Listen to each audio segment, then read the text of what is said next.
अस्सलाम वालेकुम। आपको पता है कि 18वां सिपारा है, सूरह नूर पढ़ रहे हैं, उसी को कंटिन्यू कर रहे हैं। बिस्मिल्लाहिर्रहमानिर्रहीम। इस दिन अल्लाह उनको बदला जो चाहिए पूरा पूरा देगा और उनको मालूम हो जाएगा कि अल्लाह बरहक है और हक़ को ज़ाहिर करने वाला है। 25 नापाक औरतें नापाक मर्द के लिए हैं और नापाक मर्द जो हैं पाक औरतों के लिए, नापाक औरतों के लिए हैं, और पाक औरतें पाक मर्दों के लिए हैं और पाक मर्द पाक औरतों के लिए हैं। ये पाक लोग बदगुई की बातों से बरी हैं और उनके लिए बख्शिश और इज़्ज़त की रोज़ी है। 26 मोमिनो, तुम अपने घर के सिवा दूसरे घरों में मत दाखिल हो जब तक कि इजाज़त ना लो और घर वालों को सलाम ना करो, यही तुम्हारे लिए बेहतर है ताकि तुम समझो। 27 फिर अगर तुम उन घरों में किसी को मौजूद ना पाओ तो उसमें मत दाखिल हो जब तक किसी को इजाज़त ना दी जाए।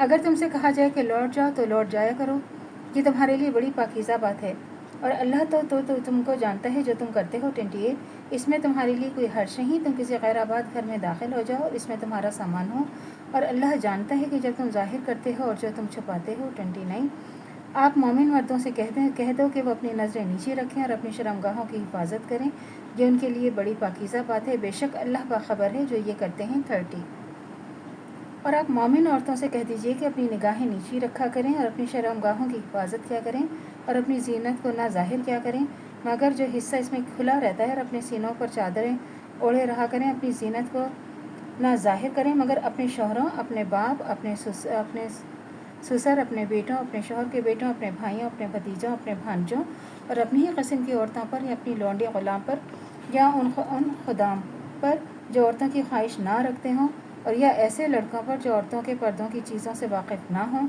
और अपने पाँव को इस तरह ज़मीन पर ना मारें कि उनको पोशीदा ज़ेवर मालूम हो जाएं। और ए मोमिनो, तुम सब के लिए और तुम सब के सब अल्लाह के सामने तौबा करो ताकि तुम फलाह पाओ। 31 और जो तुम में बेनिकाह हों और उनका निकाह कर दिया करो, और जो तुम्हारे ग़ुलाम और लौंडियाँ नेक हों उनका भी, अगर वो मुफलिस होंगे तो अल्लाह अपने फजल से खुशहाल कर देगा और बहुत वसत वाला और खूब जानने वाला है। 32 और जो गुर्बत के सबब शादी नहीं कर सकते वह पाबदानी पर कायम रहें यहाँ तक कि अल्लाह उनको अपने फजल से गनी कर दे।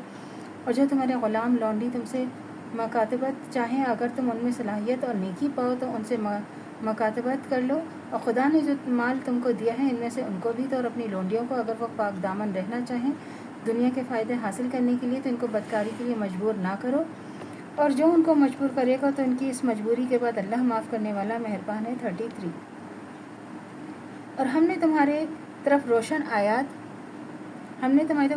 आयात नाजिल की हैं, और जो तुमसे पहले गुजर चुके उनकी मिसालें और परहेज़गारों के लिए नसीहत है।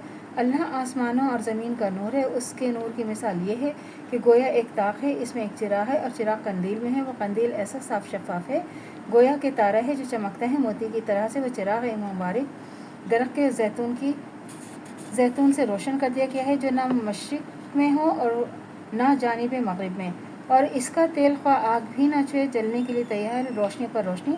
अल्लाह अपने नूर से जिसे चाहता है सीधी राह दिखाता है, और अल्लाह मिसालें बयान करके लोगों को समझाता है, और अल्लाह हर चीज़ को खूब जानने वाला है। 35 वो कंदील इन घरों में हैं जिनके बारे में खुदा ने इरशाद फरमाया है बुलंद किए जाएँ और वहाँ खुदा के नाम का जिक्र किया जाए और सुबह शाम इसकी तस्बीह करते रहें। 36 ऐसे लोग जिनको अल्लाह के ज़िक्र से और नमाज़ पढ़ने से, ज़कात देने से ना तो तिजारत हासिल रखती है और ना ही ख़रीदो फ़रोख्त, तो वो इस दिन से डरते हैं जिसमें दिल और आँखें खौफ और घबराहट से उलट जाएंगी। 37 तो अल्लाह से दुआ करनी चाहिए जो हमारे ईमान है मर्तदन तो क़ाइम दायम रहे, ख़ात्मा बिल खैर ईमान पर हो। इजाज़त दीजिए, अल्लाह हाफ़िज़। मेरे चैनल को लाइक कीजिए, शेयर कीजिए, सब्सक्राइब कीजिए। शुक्रिया।